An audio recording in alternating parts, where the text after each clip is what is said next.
through Mark, really with this focus on discipleship. And now we're at the end. We're at this point where, the gospel story kind of reaches its climax. There's been all this buildup, and now Jesus is finally headed to the cross. And so we're going to be looking today at Jesus in the Garden of Gethsemane, his arrest, and his trial before the high priest. And we've seen, like I said, everything that we've been talking about has kind of led up to this moment. We've been focusing on discipleship, and we've seen these themes throughout the different stories that we've looked at. There have been these themes of insiders and outsiders. The people who would have been normally considered to be the insiders, whether it's the religious elite or even looking at the disciples that Jesus called in and seeing so many times that they miss it, that they get it wrong. But then we have these outsiders, and Jesus is calling them in, these people who are sick and poor and foreigners, and they're the ones that are showing true faith. We've seen these themes of Jesus confronting those who are seeking power, status, and wealth, whether that is the rich young ruler or those religious elite or the disciples as they're fighting over who's the greatest. And in all of that, Jesus is continuing to call people to examine their hearts. To look to see, do you have eyes to see and ears to hear, or do you have a heart that is hard and focused on other things? So all these themes that we've seen throughout this series, we're going to see them in our story today as well. And we kind of have a lot to go through today, so we're just going to jump right in. We're going to be in Mark 14, starting in verse 32. They went to a place called Gethsemane, and Jesus said to his disciples, "Sit here while I pray." He took Peter, James, and John along with him, and he began to be deeply distressed and troubled. "My soul is overwhelmed with sorrow to the point of death," he said to them. "Stay here and keep watch." Going a little farther, he fell to the ground and prayed that if possible, the hour might pass from him. "Abba, Father," he said, "everything is possible for you. Take this cup from me, yet not what I will, but what you will." Then he returned to his disciples and found them sleeping. "Simon," he said to Peter, "are you asleep? Couldn't you keep watch for 1 hour? Watch and pray so that you will not fall into temptation. The spirit is willing, but the flesh is weak." Once more he went away and prayed the same thing. When he came back, he again found them sleeping because their eyes were heavy. They did not know what to say to him. Returning the third time, he said to them, "Are you still sleeping and resting? Enough, the hour has come. Look, the Son of Man is delivered into the hands of sinners. Rise, let us go. Here comes my betrayer." Just as he was speaking, Judas, one of the 12, appeared. With him was a crowd armed with swords and clubs, sent from the chief priests, the teachers of the law, and the elders. Now the betrayer had arranged a signal with them. "The one I kiss is the man. Arrest him and lead him away under guard." Going at once to Jesus, Judas said, "Rabbi," and kissed him. The men seized Jesus and arrested him. Then one of those standing near drew his sword and struck the servant of the high priest, cutting off his ear. "Am I leading a rebellion," said Jesus, "that you come out with swords and clubs to capture me? Every day I was with you, teaching in the temple courts, and you did not arrest me. But the scriptures must be fulfilled." Then everyone deserted him and fled. This question that Jesus asks at the end of that passage really kind of sets the tone for what we're looking at today, where Jesus says, "Am I leading a rebellion? That you've come out with swords and clubs to capture me?" And he's saying this obviously in response to the mob that's come to arrest him, but also in response to his own disciples who are there. Because everyone who's present here has in some way misunderstood who Jesus is and rejected what he's about. And it's true that Jesus is doing something really revolutionary, but he is not here to lead a revolt. The word that's used here, that we see translated as rebellion, is this Greek word leistes. And it's actually a person, so it'd be like a person leading a rebellion. Also in other translations, it's translated as robber. And it basically means one who plunders openly and by violence. So it's someone who comes in trying to take something by force. This is the same word that Jesus actually used when he was confronting the chief priests in the temple, when he cleared the temple and said, "You have made my temple into a den of robbers."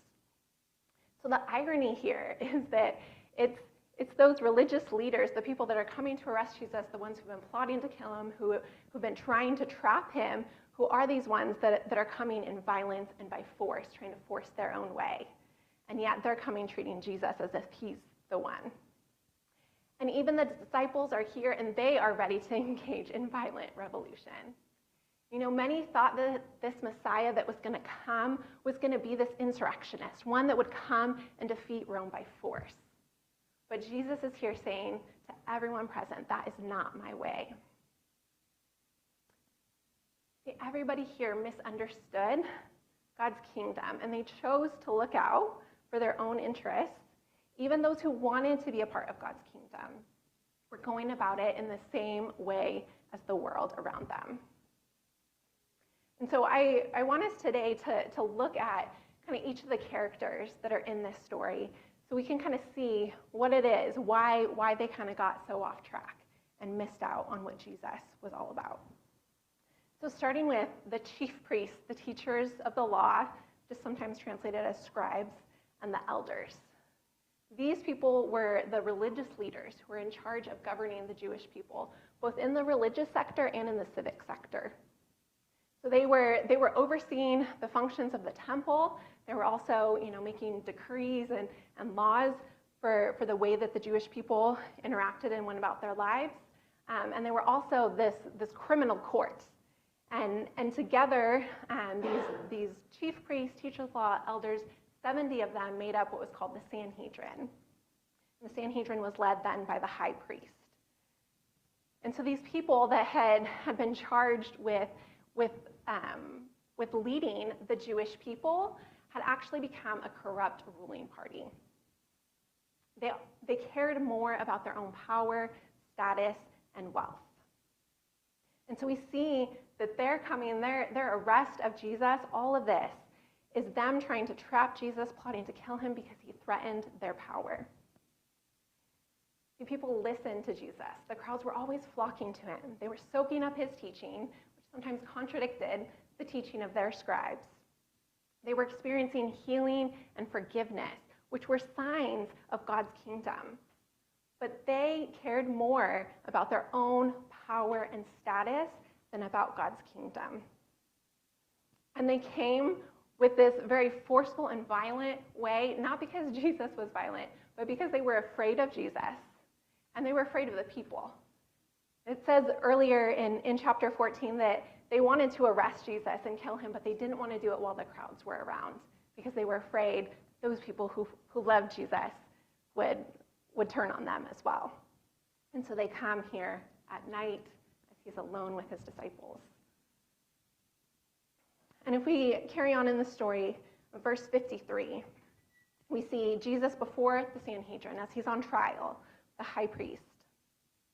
As they took Jesus to the high priest, and all the chief priests, the elders, and the teachers of the law came together. Peter followed him at a distance, right into the courtyard of the high priest. There he sat with the guards and warmed himself at the fire. The chief priests and the whole Sanhedrin were looking for evidence against Jesus so that they could put him to death, but they did not find any. Many testified falsely against him, but their statements did not agree. Then some stood up and gave this false testimony against him. We heard him say, "I will destroy this temple made with human hands, and in 3 days will build another not made with hands." Yet even then their testimony did not agree. Then the high priest stood up before them and asked Jesus, "Are you not going to answer? What is this testimony that these men are bringing against you?" But Jesus remained silent and gave no answer. Again, the high priest asked him, "Are you the Messiah, the Son of the Blessed One?" "I am," said Jesus, "and you will see the Son of Man sitting at the right hand of the Mighty One and coming on the clouds of heaven." The high priest tore his clothes. "Why do we need any more witnesses?" he asked. "You have heard the blasphemy. What do you think?" They all condemned him as worthy of death. Then some began to spit at him. They blindfolded him, struck him with their fists, and said, "Prophesy." And the guards took him and beat him. We see this trial that's going on here, and we see in this the corruption of the Sanhedrin, that they are not here looking for truth. They are here looking to convict Jesus. They're trying to force their way. They're coming with all these false accusations against him. And yet in the midst of that, Jesus stays silent. He doesn't feel this need to fight back, to defend himself, to justify himself. He is secure in who he is and what he's about. He probably knows that even if he tried to defend himself, it's not going to do any good. So he stays silent. And it's only when the high priest asks, "Are you the Messiah, the Son of the Blessed One?" that Jesus responds and says that he is. And then the language that he uses here is very strategic and intentional. He says that he is the Son of Man and that he will be sitting at the right hand of God.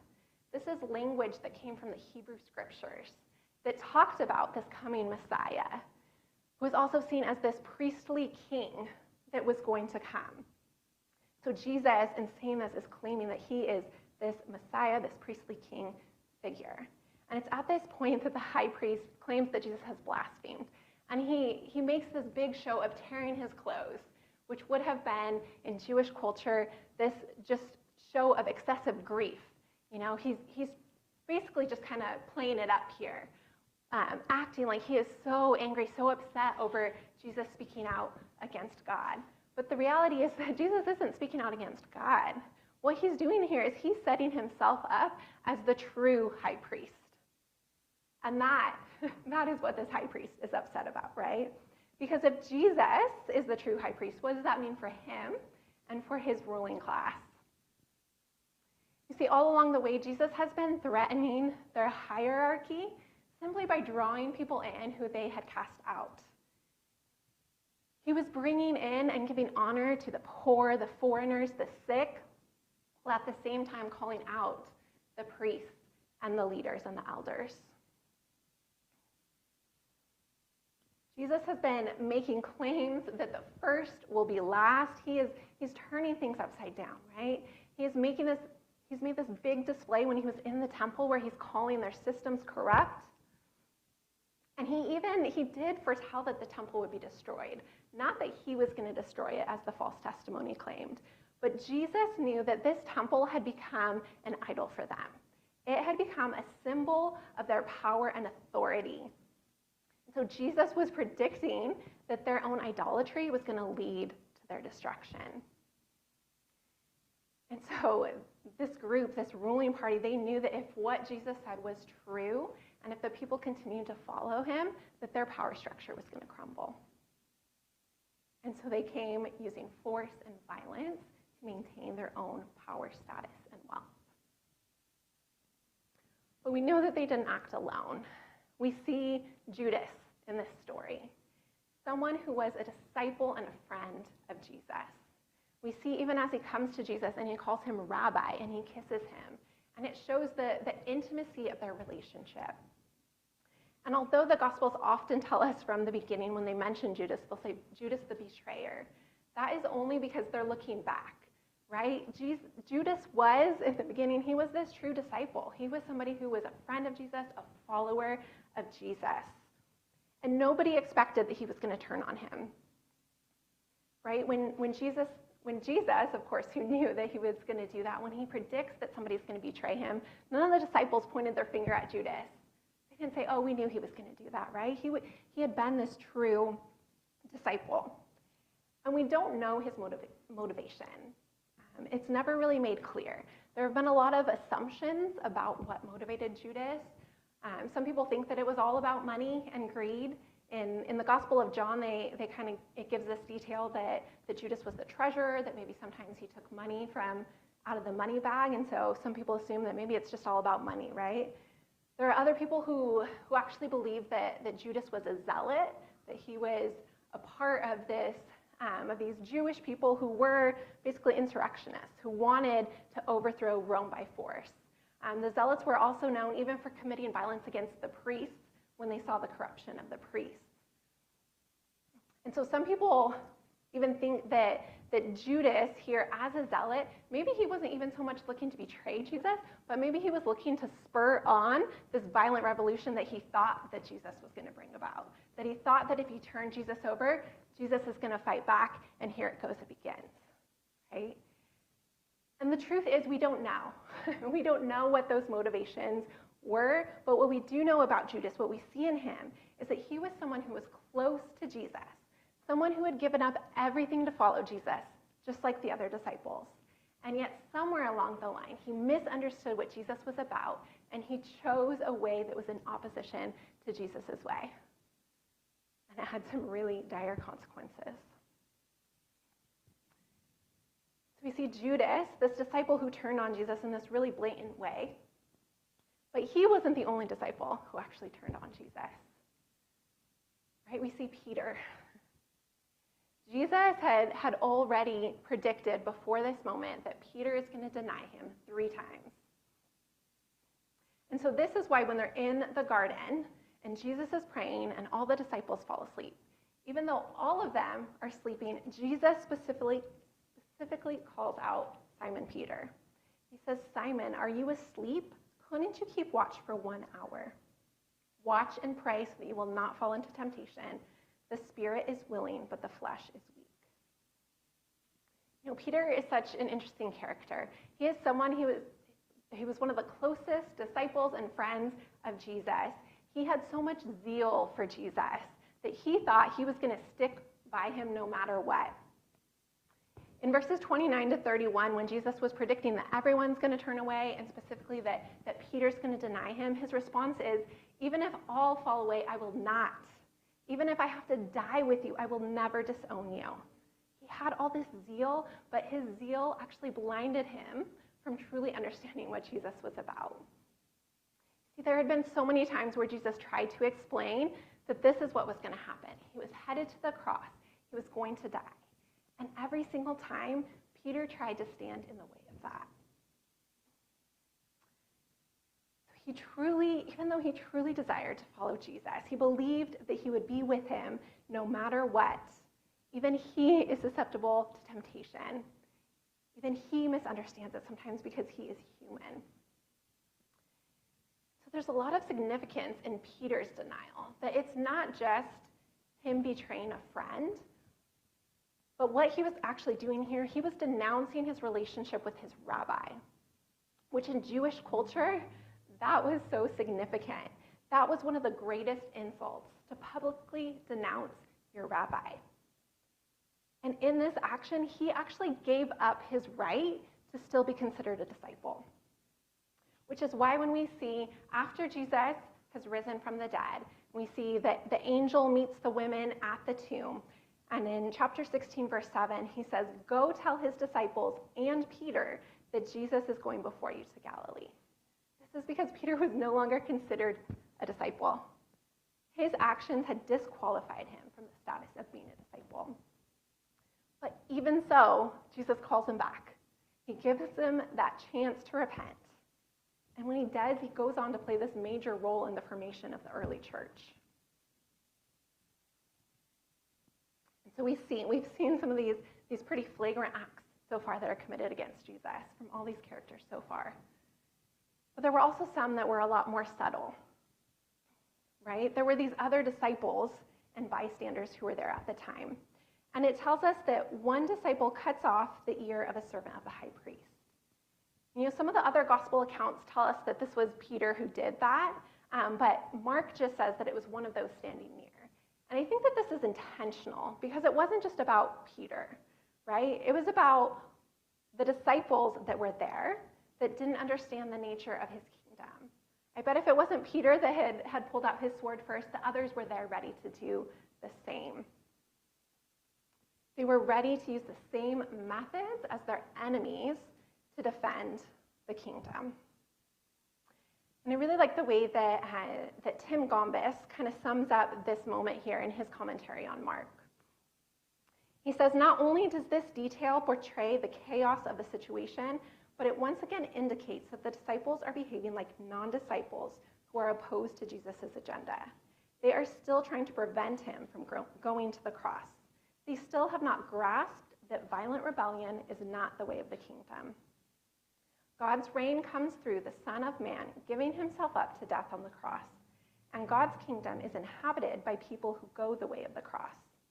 Disciples do not retaliate, recognizing that doing so is the way of self-destruction and death, behavior that signals Satan's reign. Jesus is not looking for his disciples to be alert so that they can defend him, preventing his arrest. Disciples are called to be with Jesus, identifying with him as he is betrayed and goes to the cross. Watching and praying would prevent them from abandoning Jesus. It may have even led to their being delivered over and being seized along with Jesus, but watchfulness would not have driven them to violently defend him. So it's easy for us to look at the chief priests and the teachers of the law and the elders, even Judas and Peter, and point our fingers at their blatant sin and denial of Jesus. But the truth is that everybody who was there turned away from Jesus. Whether it was that they were trying to defend the kingdom and turning to violence to do it, or whether it was that they just ran away. In verse 50, it tells us that everyone deserted him and fled. And Jesus knew this was going to happen. He predicted it earlier in verse 27, which is why he had been urging them to stay awake and to pray. He wanted them to keep watch so that they wouldn't be tempted. And yet everyone chose to look out for themselves rather than stay with Jesus.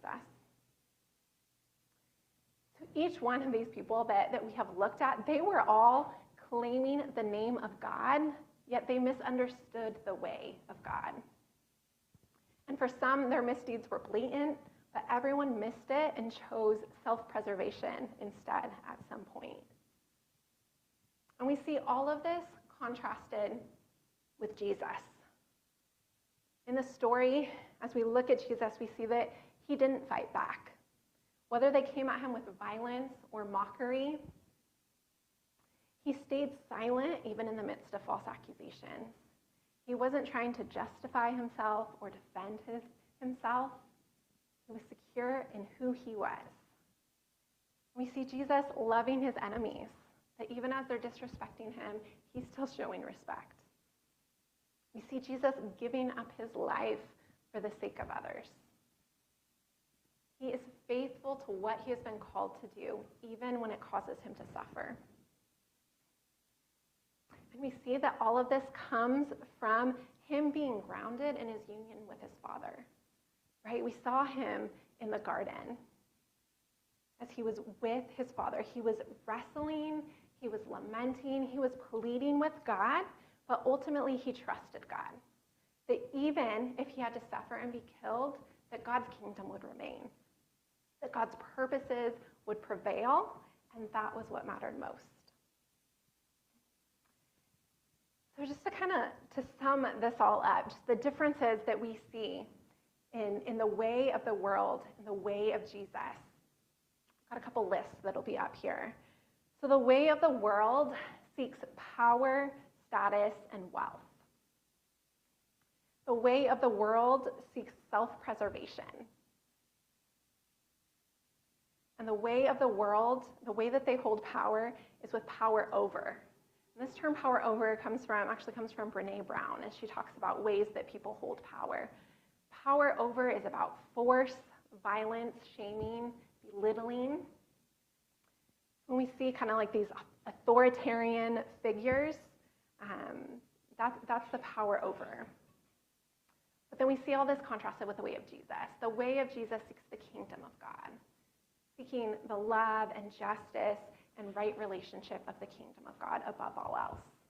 The way of Jesus is self-giving, even when it costs. That's still going to pursue what is good.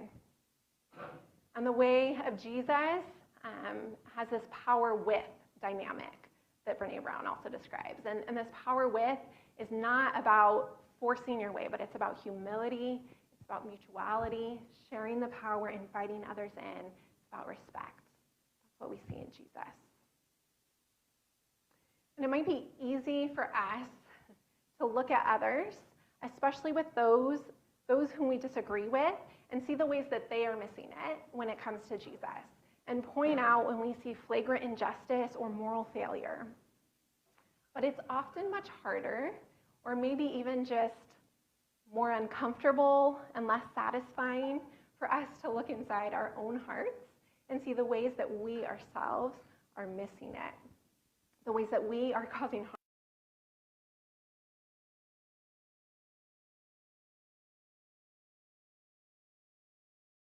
that others are perpetrating, right? We see Jesus doing that But if we spend all our time pointing fingers at those out there and refuse to see our own brokenness and missteps, we will also be missing out on the gospel and on Jesus' call to truly follow him. So even as followers of Jesus and people who are seeking to advance his kingdom, we can misunderstand Jesus' mission and call. And we can avert our gaze ever so slightly away from Jesus and on to power and status and wealth. And sometimes we can justify it with really Christian-y language, right? When we start to think that, if I can just make some more money, if I can grow my audience, if we can bring in more people to our church, then we're going to reach more people, right? Then we're going to be able to do more good. But this slight turn of focus off of Jesus and onto the numbers, the money, the influence can lead us astray. It's what we see, what's going on in the heart in those moments is what leads to when we see these toxic and oppressive leaders, right? That's where it starts in the heart, at this slight just turn of focus, right? Nobody becomes this evil oppressor overnight, but this slightest shift of focus can eventually lead us to getting way off track and causing a lot of harm.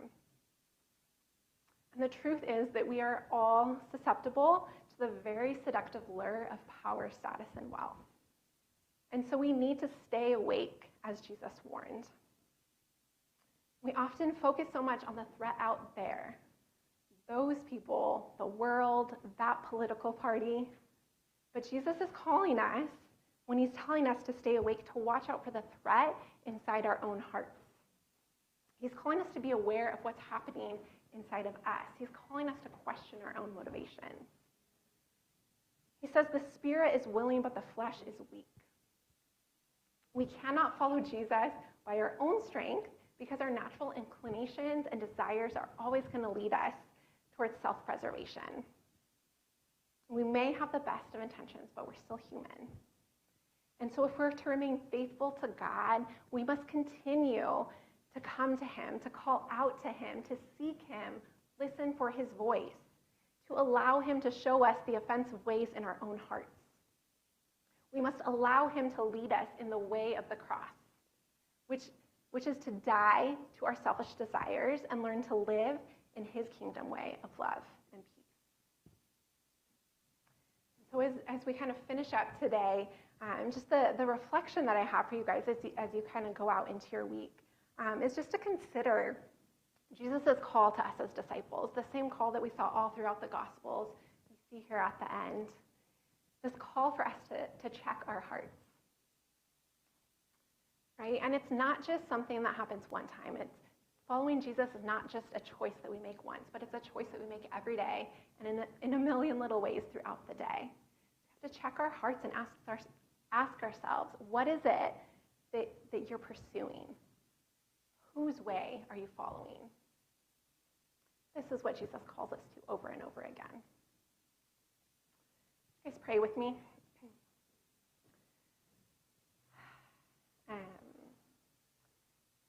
Jesus, we are so grateful for your incredible self-giving love, for the immense love that you have for us, that you would even come to earth in the first place, that you would go through that suffering, that you would die a humiliating death on the cross.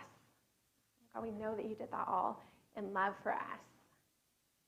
We thank you for the example that we have in you as we look at the Gospels. And God, we pray that you would help us to follow in that example.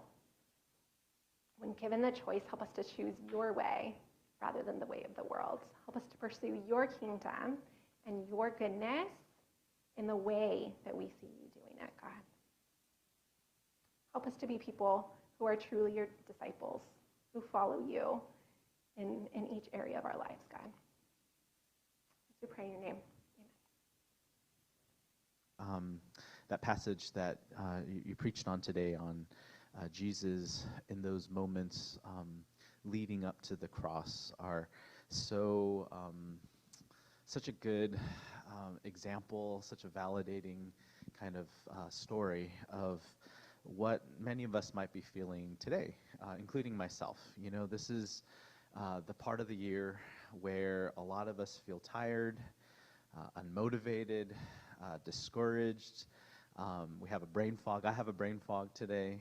You begin doubting yourself. You kind of have a clear picture, a clear vision for life and for the semester, for the year, and this is when you start doubting yourself. This is that period where, Thanksgiving, and it's still too early for Christmas songs, but people are starting to play Christmas songs where you're not feeling it yet. You're just kind of getting over, Halloween, and, it's not yet Christmas, not yet Thanksgiving, but it's been a really long journey to get here. We're kind of crawling to the end of the year. And this is also the time where I find myself and other people also fighting our internal demons. I think we all have our internal demons, and they all seems to kind of pop up at the worst time possible, which is usually around this time, right?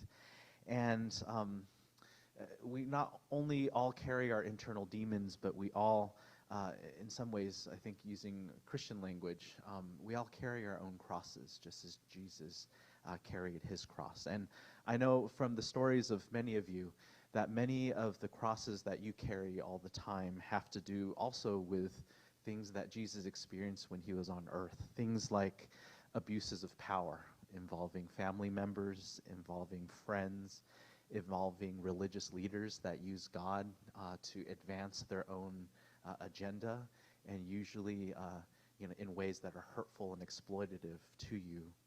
I know a lot of the crosses that we all carry involve disappointments, relational disappointments, betrayals, people that we trusted, and people who use that trust against us. And for us to be grounded in the story of Jesus, it's so humanizing and validating to know that the God that we worship and the God that we love, the God that loves us, he knows exactly what it's like to live in this world like this. In fact, in Mark 14, as Vanessa was preaching, Jesus said, "My soul is sorrowful, even unto death." This is Jesus talking. This is how he was experiencing. And I one of the reflections that I had from that really stuck out from Vanessa's message was that even well-meaning and well-meaning friends will end up doing things and saying things that will kind of stand in the way, that might suggest that you don't have to carry your cross, even though you know that the only way through it, the only way forward, is to carry it and to move forward and to move through it. So what I want to do for this morning is, I'm guessing that many of you guys might be able to relate to what I'm talking about, that you have in mind specifically what I'm talking about in terms of the cross that you carry, or the burden that you bear, the sorrow that you bear in your heart. So what I would like to do is just invite us as we close today, just for a few moments, and I'm going to ask Pastor Elliot to just play some music in the background. I want us to follow what Christ modeled here. And what Christ modeled, the two parts I want us to follow is, one, his silence. I think silence is one of the most difficult things you can do when you're carrying your cross in the middle of a season of tiredness, unmotivation, and a lack of trusting yourself and trusting this way. So I want to invite you into a silence of Christ, a silence that was filled with the trust of surrender and of trust to the Father. And then the second half, which I'll lead us through in just a few moments, is to take us to follow Christ's words when he was in the Garden of Gethsemane. And he says, "Well, if possible, take this cup from me, yet not my will, but your will be done." So let's follow Christ in these two ways, in the silence, and then the "not my will, but your will be done." Let's enter into this for a few moments this morning.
Father, I want to lift up all the heavy hearts in this room, all the heavy hearts outside, joining us outside, all the heavy hearts that are joining us online in this moment and in the future as well.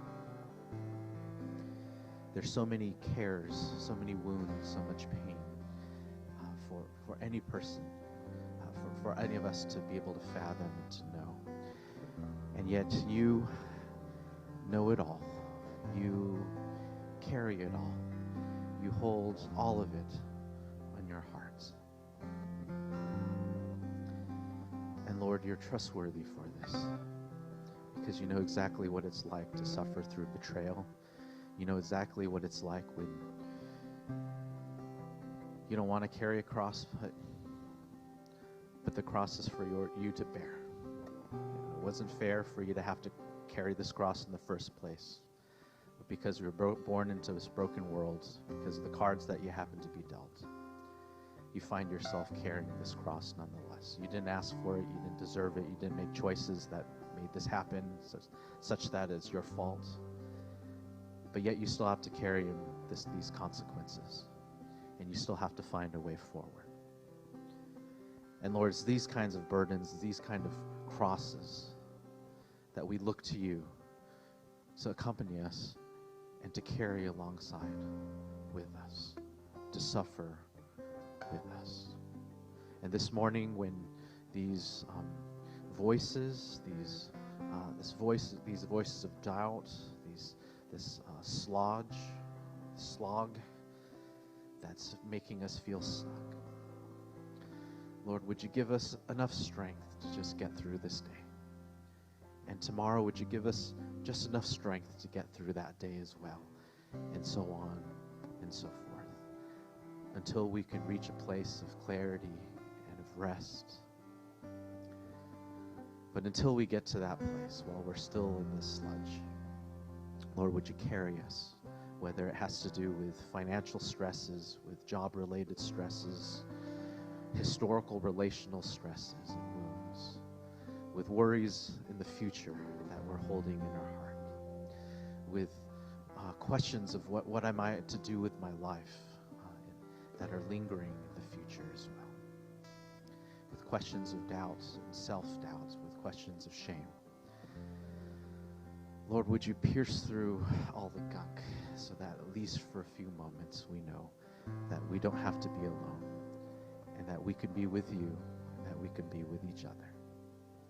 And Lord, we join you in your prayer in the Garden of Gethsemane. If possible, Lord, take this cup from us. Take this cup from me, if possible. Yet not my will, but your will be done. In Jesus' name.